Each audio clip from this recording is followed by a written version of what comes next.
Sheri Hawk was born with intuitive gifts and had psychic experiences since childhood.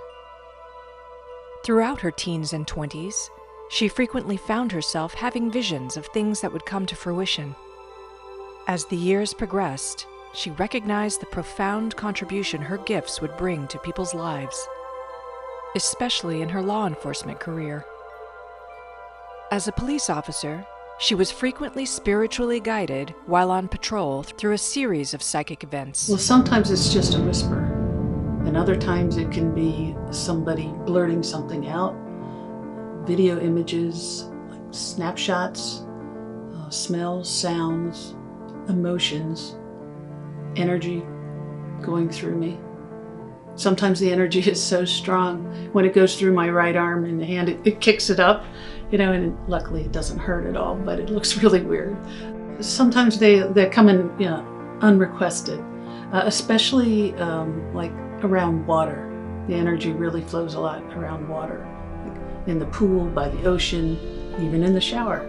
Suddenly somebody, my spirit guides or somebody else's sometimes, will pop in and just start talking. Oftentimes when I'm communicating with a deceased loved one, I will feel a rush of their emotions, their love, their energy, their excitement and joy of being able to have an opportunity to speak with their loved ones and answer questions and help with that healing of words that weren't said in time, or words that never got a chance to be spoken maybe in years, that they can share that communication. It's a beautiful feeling. She did not always want to be a police officer. After spending several years in business management, she began to feel drawn to public service, specifically family social welfare. After some time of shadowing a social welfare department supervisor, I witnessed firsthand the destruction of the families with this unending cycle of violence. And I realized that being a social worker and coming in to help after the violence wasn't enough. I needed to do something to protect the children. So I knew that my calling was to do more, to come in and be a person who helps protect and prevent the violence that was destroying these families, this cycle of violence.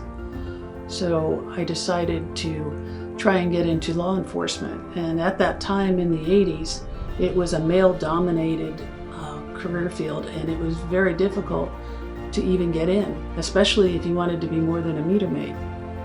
After 6 years of her quest to become a police officer, Sheri's dream became a reality when she was hired by her police department of choice, working as a patrol officer. She always patrolled alone, so her spirit guide served as a supportive partner riding along next to her. You could say that Spirit rode shotgun with me, because even though I was alone, I always felt like I had a partner with me. And I think they really, really enjoyed the pursuits, because not the lights and siren, but we'd get, energy would get keyed up, but you still had to stop when you went to an intersection if you had red to protect, the oncoming traffic. So oftentimes the person you were pursuing, they'd be out of sight. You'd lose them in the pursuit. So then Spirit would say, oh, turn this way, turn that way. Oh, I think they went that way. And more times than not, Spirit would lead me directly to the bad guy. Also, Spirit was really helpful with investigations and suspect interviews. They'd be lying about what was going on, and Spirit was like an instant lie detector, because they'd signal me the minute the person started lying. And then they'd start showing me a little video in my head of their exact details of their crime. So I'd say, wait a minute, I think that this happened like this, and then you did this, and the suspect's jaw would just drop open, because I was literally showing them exactly what they did. And it was great because it led to a lot of closed cases and confessions. The partnership with Sheri and her spirit guides would prove to be paramount when facing dangerous situations. I remember back when I was a rookie, Spirit really helped save the life of a veteran officer who begrudgingly came to back me up. I was doing a felony warrant arrest at a sleazy, criminal-infested motel, and it was so old, on the second story they still had the old iron railings that come off. So we approached it. I stood in a defensive stance off to the side of the hotel door, And the veteran officer stood directly in front of it and started knocking on the door. And all of a sudden, Spirit said, "He's going to throw him over the balcony." Sure enough, the door flew open and the suspect comes out and he goes, "You're going over," and lunges toward the veteran officer. And as he did that, it was like some kind of fight scene from a movie. I grabbed his arm, spun him around, pinned him against the wall, and started to handcuff him. Meanwhile, the veteran officer just standing there in shock. And that is the absolute truth. The psychic alert had prevented what could have been a life-threatening altercation for Sheri and her backup, and it was the beginning of understanding how her psychic gifts could guide her to protect and serve. She continued to receive urgent warnings and guidance, video imagery, and even connecting with the deceased on police calls. Her most meaningful use of her psychic communication was in comforting distraught families. Definitely the DOA, or deceased person runs, was where I felt my gift enabled me to have the most impact with the families. Officers hated these runs because you had to stay there the entire time filling out the death report and waiting for the coroner to release the body. So I would use that time, because I often volunteered and took the run from other people, to try and help the family. And Spirit would tell me what to say, what they needed to help them and ease their suffering and their pain, because this was likely the worst day of their entire life. So while I was filling out the report and talking with them and trying to comfort them, oftentimes it would happen where the deceased person's soul was still there and they would realize that I could talk with them.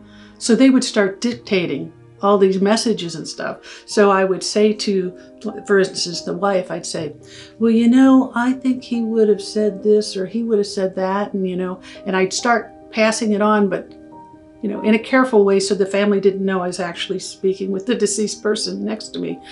And then she'd say, "Oh my God, that's exactly what he always said."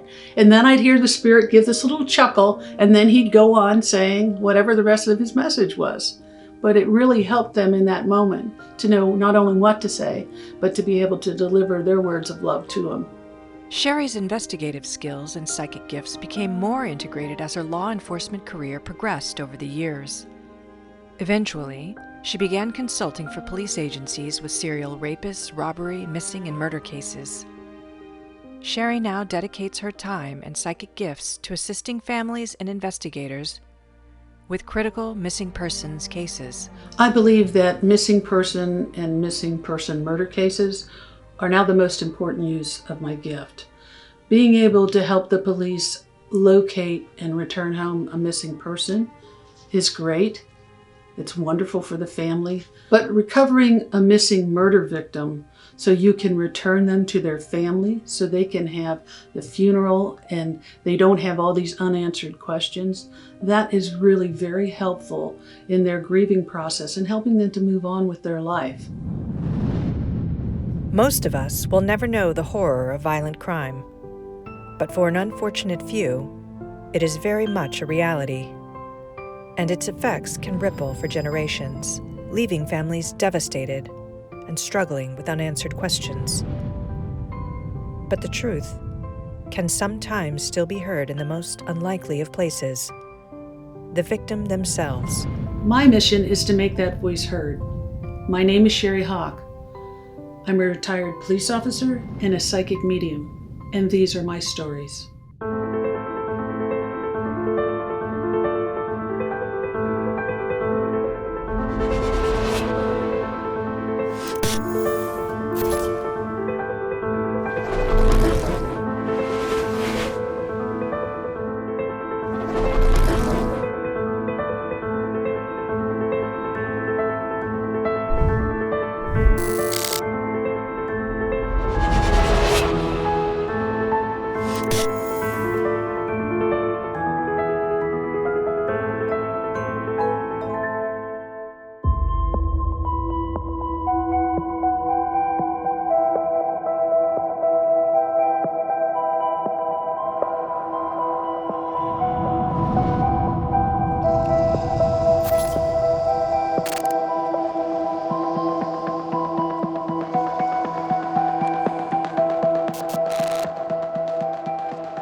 In the late 1990s, a young woman went missing. After an investigation tainted by corruption and obstruction by the local police department, there were several arrests and convictions. But the victim's body was never found. 4 years later, when the convicted appealed, the case was reopened.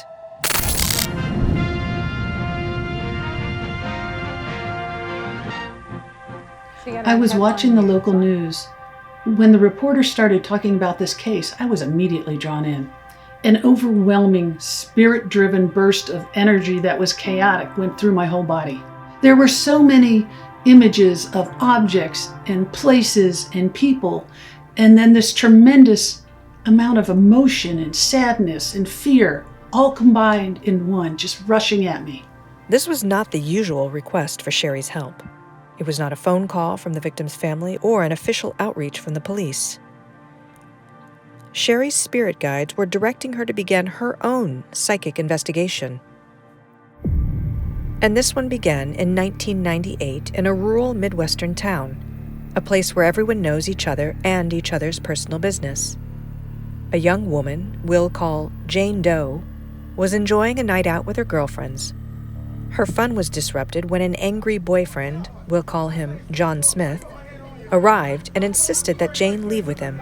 Despite his angry demands, Jane refused, and eventually, John Smith stormed out. Jane's girlfriends dropped her off safely at home later that night. The next day, Jane Doe did not show up at her work. She was nowhere to be found, despite intensive searching. Her mother filed a missing person report with the local police. As a veteran police officer and investigator, I was well versed in how to conduct an investigation. But this case had so many different elements and pieces to try and put together, so I began a search through the internet and government records to find out as much information as I could. I found a series of red flags with the original trial.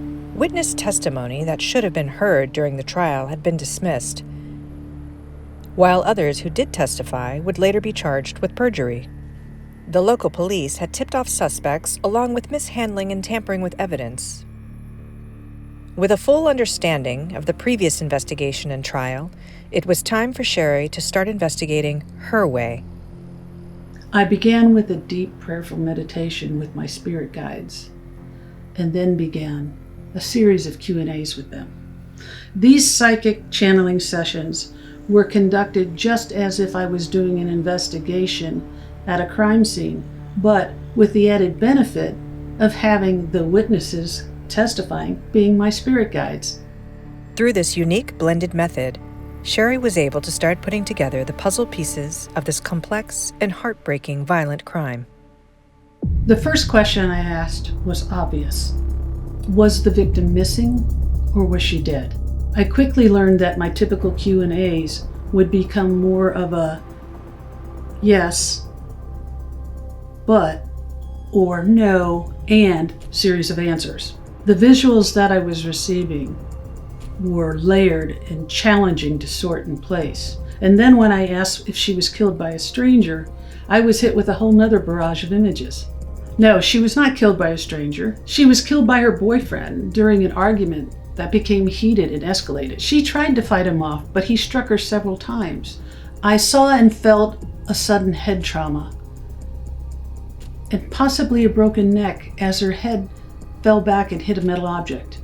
There was no emergency call, no attempt for CPR. John and Jane were alone when she died.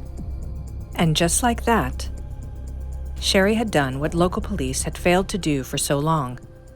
She had an answer. But she also still had questions. My spirit guides further provided that John Smith's family helped him cover up the crime, specifically John's half-brother, who helped bury her in a shallow grave, and then his stepfather, who knew what happened and helped to conceal the details of the crime, as well as her body. Spirit showed me a vision of a small light-colored vehicle that looked like a Volkswagen Beetle, and then I saw a symbol of a round circle with, it looked like a V and a W inside of it overlapping each other. Then Spirit told me that the Volkswagen hiding her grave was right where the canines were searching, but they never went underneath the car. I kept pressing Spirit, trying to find the exact location of this shallow grave. And then I received an image of a lot with a whole bunch of cars on it that appeared to be abandoned, like a junkyard. Was Jane's body hidden in a car junkyard? Who owned this yard? Why did the police canine not find her scent in the search of the area? Sheri pushed forward with the help of her guides. Over a number of days, I kept receiving all these unsolicited images and elements, like pieces of a puzzle. So what I was finally able to put together was Jane Doe's body was buried in one of the Smith family-owned junkyards. According to public records, the family in fact owned multiple properties in different counties. To prevent finding the grave, equipment was used to push 2 cars on top of her shallow grave, one silverish, one tannish, and they sat side by side. Had the police not been instructed to stop the search, I believe they would have found her body. This is the first time I'd worked a case psychically rather than on scene as a police officer. So I contacted my friend who's a gifted psychic and my mentor, Tina Michelle, and asked her for help. Tina said that she already knew that Jane's mother had hired a psychic to help find her daughter. This psychic told her that Jane's body would be found in a pond. The pond was then drained, but nothing was ever found. I started out by telling Tina what I had psychically received, and then we began to channel together and seeing the images of a metal pole barn type structure. We saw white powder being put on her body. We agreed that her body was never hidden in the pond and that the boyfriend definitely did kill her and the family was involved. And then there was some kind of huge chow like lioness thing. Sheri continued the investigation, specifically searching for any information on pets that belonged to the suspects. She found an article that stated John Smith's stepfather had owned a pet lion. Sheri's mentor encouraged her to contact a local TV investigative reporter whom she had worked with before. The reporter was already familiar with the case, and so he agreed to help. Because the previous investigation was wrought with corruption, it was important to collaborate with this reporter because he already had trusted contacts working this case. This case was up for appeal. Time was of the essence. We needed to get the information and new details into the safe hands of the prosecution. While the case puzzle was coming together, solving it was going to require finding the remaining missing pieces outside of the box. It was now time for me to psychically connect with Jane. The absolute truth is known only by the victim and their killer. So it was important for Jane Doe to have her voice heard. The honest, pure, and straightforward truth. I began with the obvious question. Did John Smith kill you? And she began to tell me her story. Yes, we were arguing. He became violent, raging, hitting me, my head. I fell. Then Jane said something that stunned me. John did not deliberately murder me. And he did feel remorse when he killed me. I was killed in a junkyard. My body was hidden in a shallow grave under a car until it was removed by John and his half-brother. John used his stepfather's chainsaw to cut up my body, then later put the chainsaw in a pond on the property. John's half-brother then helped him move my body parts in his pickup. They stopped at the home of friends of John Smith, whom I also knew. These friends were asked to assist in the disposal of my body. My remains were then transported to another county and then fed to a pet lion over a 3-day period. Parts, including my skull, some pieces of bones and teeth, were scattered and hidden in the ground. on various Smith family property in different counties. Jane Doe also told Sheri to give her information to the investigative TV reporter and the sheriff's detective he was communicating with. She asked Sheri not to make contact with her mom yet. A private meeting was arranged with Sheri, the TV reporter, the detective, and the county prosecutor handling Jane's case. Well, the meeting started with the detective saying, "I don't believe in any of this psychic stuff, but if it helps us find Jane Doe's remains, I'm willing to listen," which is as good a start as I could have hoped for. The men had me explain how I was able to psychically receive information since I was a child. When she finished explaining, the detective wanted to know what Sheri's agenda was. If she wasn't hired by Jane's mother, nor had met her, and didn't know Jane, then why was she involved in the case at all? "Because Jane asked me to help and to contact you," I responded. Then the detective started picking apart all the information about Jane Doe's remains and the lion, further dismissing him as small town rumors because everybody knew that the family used a chainsaw to cut up deer to feed their pet lion. I was not aware of the town rumors, I told him. I did not know about the lion or that they cut up deer and fed it to him. I told the detective, don't dismiss it just because everybody thinks it. They're right. Sheri then felt a familiar surge of Jane Doe's energy, and she began sounding out a name of someone she insisted was connected to her disposal. I told the detective what Jane was saying and asked him, whose name is that? He said, that's the name of a couple who's friends with John Smith. Jane was providing Sheri with more information, the name of a road and multiple visuals of a metal pole barn and a specific area outside the barn associated with her disposal. She reiterated that the chainsaw used to cut up her body was placed in a pond, not her remains. The reporter asked about her missing car. Jane told them that the front seats of her car were hidden on a Smith family property. Then the county prosecutor wanted to test Sheri. He asked her if John Smith had taken any of Jane Doe's personal belongings from her car. He did take some of her things. Jane showed me a pile of pictures and then a Nikon camera. And when I described this to the prosecutor, he told me they'd not been able to find her camera and that she had taken quite a bit of photos right before her disappearance. Then he wanted to know where the personal belongings were. And Jane told me that John gave her camera to his mom. Then she showed me an image of a watch, necklace, and earrings and said that John gave them to his stepfather, who then gave them to some chick, Jane said. The detective rattled off a list of names. Jane signaled on a specific woman's name. The detective affirmed that she was the stepfather's girlfriend. I insisted that if they didn't want to believe anything else, just believe that every time I asked Jane about the whereabouts of her remains, she said she was buried in a junkyard belonging to the Smith family. Her skull, some teeth, and bone fragments were scattered in the earth with a Volkswagen put on it. And this was in a junkyard owned by John's stepfather. The men asked about names and properties in relation to the distribution of her remains. Some were verified and others were dismissed by Jane. She continued to insist by way of visual imagery there was another junkyard that was being overlooked, one with many cars. Suddenly, the county prosecutor remembered another small junk-like property north of town.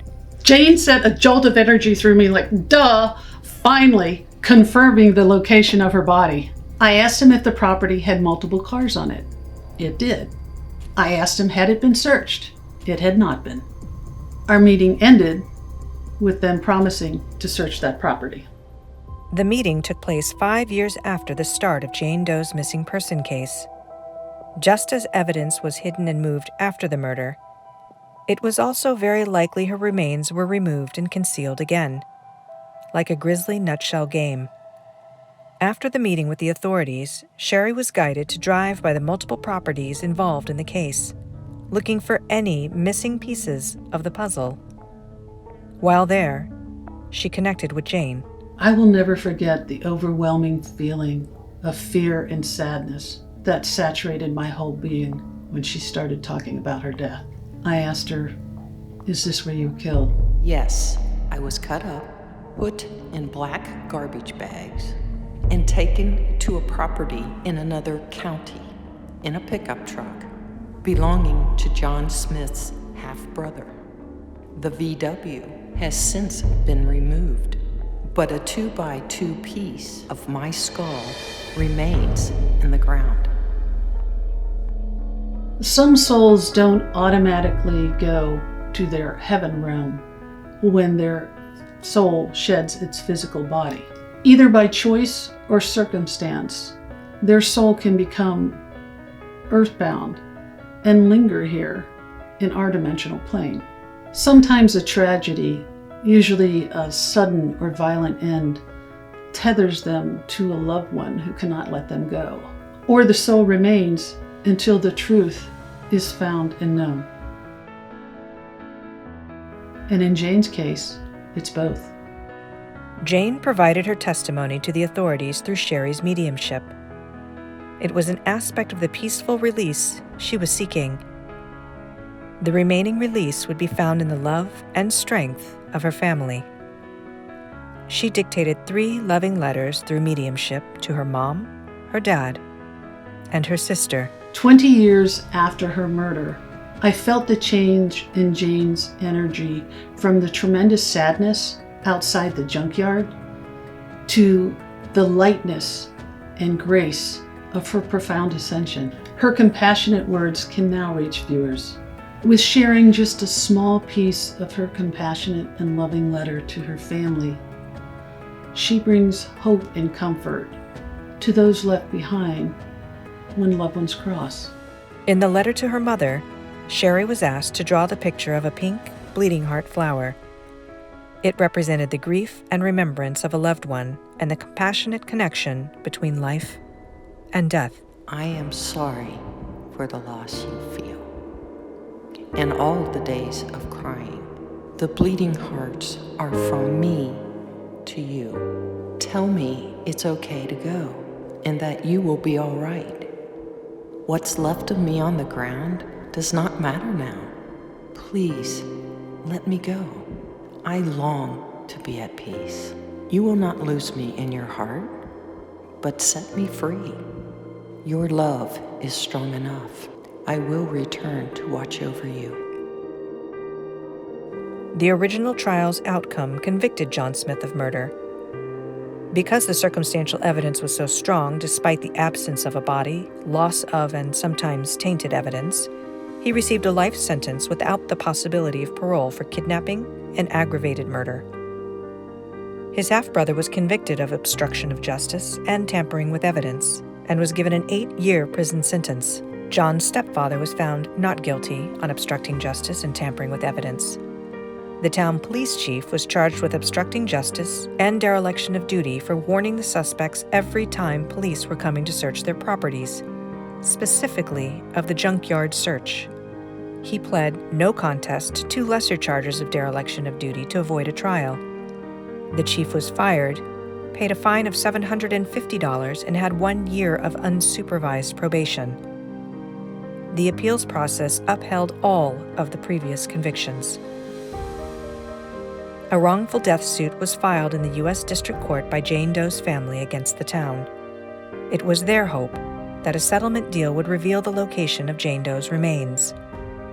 John Smith refused to cooperate.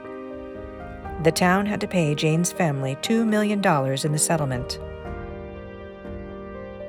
A memorial to honor Jane Doe and domestic violence victims was created. Jane's mom became a vital member of a Domestic Violence Taskforce.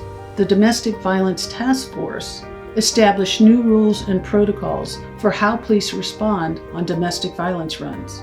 These new protocols became the standard for training across the state. Jane Doe's remains have never been found. On July 13th, 2021, I connected with Jane to channel her message for those who have shared the pain and harm that she endured. Her truth remains in the following words.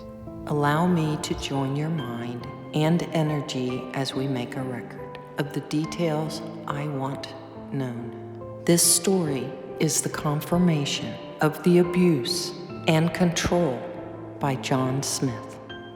My mom and friends told me many times to get away from him, but I kept trying to win the battle of love versus violence.